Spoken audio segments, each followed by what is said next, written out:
ምኞቴ ቤቱን ለቃ ወጣች።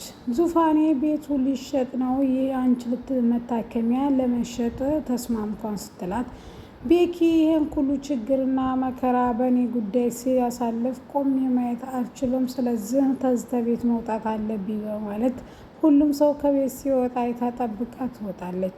ቤኪ እንግዲህ ብዙ ጊዜ እንደዚህ እንዳትኝ ወይም ወደ ሌላ ሴት እንዳትገፋፊ ቢላትም ነገር ግን ዛሬ ግን ለመሄድ ተገዳ ሻንጣዋን ይዛ ወጣለች። ከዛ ተቤት ኤልሳ ቤኪን ተኔጋ ሁን እሷ እንግዲህ ቁርጥህን ወቅ ወይም ልብህ የሚያውቀው ነው። ስለዚህ መዳኗን ትተህ ትሞታለች። ስለዚህ እኔን አግባይ ብትለውም እሱ ግን በጣም የሚያከብራትና የሚወዳት የዶክተር ልጅ መሆኗን አስታውሷል። ነገር ግን ይህን ስላልሽ በጣም አዝኛለሁ ከፍቶኛም በማለት ድጋሜ ግን በእንደዚህ አይነት ዙሪያ ላይ የምናወራ ከሆነ እንዳትከተይኝ እኔም አልከተልሽም በማለት ጥሏት ሄዳል። ኤልሲ እንግዲህ ሽማግሌዎቹ ሳሎን ላይ ለእሷ ለእጮኝነት የመጡትን ቁጭ አርጋ ክፍሏ በሯን ዘግታ ነይ ቶሎ ብትባልም ነገር ግን መድኃኒቱ ውጣ ራሷን ለማጥፋት ሙከራ አድርጋለች። አባቷ እንግዲህ ይመጣን እየተባለ እየተጠበቀ የነበረው ካልመጣ የኤልሳ ሕይወት አደጋ ላይ እና ወይም ልትሞት ትችላለች ብለን ማገመቱ ቀላል ይሆናል። አሰላሙ አለይኩም ወረህመቱላሂ ወበረካቱ። ውድና የተከበራችሁ የቻናላችን ቤተሰቦች እንዴት አደራችሁ? እንዴት ዋላችሁ? ሁላችሁንም ሰላም ብያለሁ። ዛሬ ይዤላችሁ የመጣሁት ኪሩ ድራማ ክፍል 37 ነው። እነሆ እንድትከታተሉ ጋበዝኳችሁ። ወዳችሁ ፈቅዳችሁ ስለምትከታተሉ ከልብ አመሰግናለሁ። እንደተለመደው ምኞቴ መተንፈሷና ትንፋሿ ሲቋረጥ ምኞቴ እያለ ሲጣራ የሰሙት ኤልሳና ዙፋን ሳሎን ሆኖ በፍጥነት ወደ ክፍሉ ይሄዳሉ። እነሱ ምን እንደሆነችና እንዴት እንደሆነች እየጠየቁት እያለ ለምን ለዶክተሩ ቶሎ አንደውልም በማለት ዙፋኔ ስልኳን ስታወጣ አባቴ ስራ ላይ ነው፣ ስራ አታስፈቱት፣ በቃ ተስፋችሁን ቁረጡ፣ ትሞታለች በማለት ለኤልሳ ለቤኪና ለዙፋኔ ትናገራቸዋለች። ዙፋኔና ቤኪ እንዴት ይህን ነገር በዚህ ሰዓት በዚህ ወቅትና እንዲሁም ምኞቴ ፊት ትናገሪያለሽ በማለት ይቆጧታል። ቢቆጣትም ግን እውነቱን እያወቃችሁ መዋሸቱ ምን አስፈለጋችሁ? በፍጥነት ሰርጀሪ መሰራት ከሌለባት እንደምትሞት ምኞቴ ግልጽ ነው በማለት ትናገራለች። ይህ ሁሉ ነገር የሆነ በአንቺ ምክንያት ነው፣ ውጭልኝ በማለት ዶክተርን እንዳትደውይም ውጭልኝ በማለት ቤኪ ከዛ ክፍል ያስወጣታል። ሳሎንም ቁጭ ብላ ምን እያደረገች እንደሆነ ትጠይቃታለች። ዙፋኔ ምን ላድርግ ብለሽ ነው? እኔም ከአቅሜ በላይ ከሆነ ፍቅሩን መቋቋም አቃተኝ። ስለዚህ የቻልኩትን ሁሉ አድርጌ ደግሞ የተናገርኩት ነገር ምንም ውሸት የለውም በማለት ትናገራለች። በእርግጥ ውሸት የለውም፣ ነገር ግን የሁላችንም ነገ ምን እንደሚደርስብን አናቅም። አንቺም ምን እንደሚደርስብሽ ነገ አታቂም። ስለዚህ እባክሽ በሰው ላይ አትፍረጅ በማለት ትናገራታለች። ነገር ግን ኤልሳ በጣም ተናዳ ስለነበረ እኔ እውነቴን ነው ለወንድምሽም እየተጨነቀ ሌላ በሽታ ይዞ የሚመጣ እሷን ትቷት ለምን እኔን አያገባም በማለት በግልጽ ትጠይቃታለች። ዙፋኔ ከዚህ በኋላ ብዙ ካወራሽ ብዙ ችግር ስለሚመጣ እባክሽ ውጭልኝ በማለት ጥላት ትወጣለች።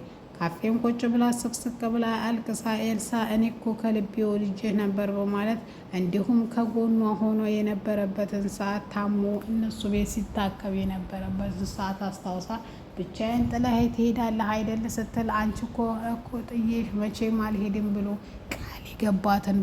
ቃል የገባላትን ቤካ እያስታወሰችም በዋ ይርሳል። ወደ ቤትም ስኬድ ኤልሳ እናቷ እሳት ለብሳና እሳት ጎርሳ ነበረ። ማን ልብ እንደሰጣትና በየሰዓቱ መውጣትና መግባት ማን እንደፈቀደላትና ትነግራታለች። እኔም የቤት ዕቃ አይደለሁም እማዬ፣ በፈለግኩ ሰዓት የመግባትም የመውጣትም አለ። እኔ እኮ እና ልጅሽ ነኝ። ስለዚህ ለምንድነው እንደዚህ የምታሰቃይ በማለት ትነግራታለች።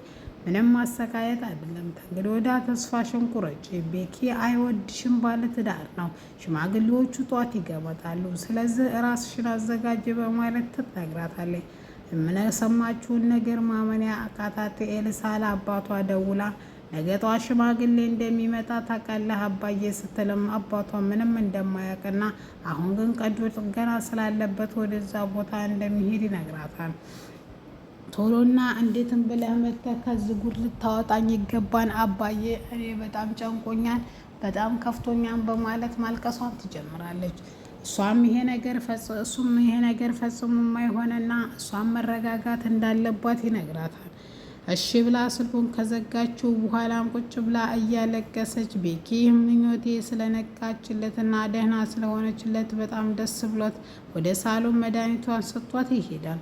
ሳሎንም ለምን እንደዚህ ጓደኛሽ ታደርጋለች በማለት ይጠይቃታል። እሷም ምንም እኮ ማድረግ እኮ አልቻልኩም፣ ምን ላርግ ብለህ ነው? እሷም በልክትም ልክ ናት፣ በፍቅርህ እየተጎዳች ነው፣ ለአንተ ደስታ ብላ ደስታዋና ስሜቷን አፍና ነበረ። አሁን ደግሞ ከምኞቴ ጋር ይሄ ነገር ሲፈጠር እድል የተፈጠረላትና እንዲሁም ድጋሜ አብራህ የመኖር እድሏ ተስፋዋ እየለመለመ መጣ ስትለው፣ ሁለተኛ ነገር ግን እኔ እሷ ብትጎዳ አልወድም፣ ይሄ ግልጽ ነው። ምን ያክል እንደማከብራትና ምን ያክል እንደምወዳት አይዲያው የለሽም። ስለዚህ በእንደዚህ አይነት ጉዳይ ግን ፈጽሞ በምኞቴ ጉዳይ እንድትገባብኝ አልፈልግም። ሲጀመርም ከፈለግሽም ድጋሚ እዚህ ቤት እንዳትመጣ ሲልም ይጠይቃታል። እንደዛ አትበል ቤኪ በጣም ተናዳና ስሜታዊ ስለሆነች እንጂ ኤልሳዬ እንደዚህ አይነት ሴት እንዳልሆነችም አውቃለሁ እኮ ስትለው፣ እሱን የማቅ ነበረ መቼና እንዴት እንደዚህ እንደሆነች ራሱ ግራ እኮ ገባኝ በማለት መልስ ይሰጣጣሉ።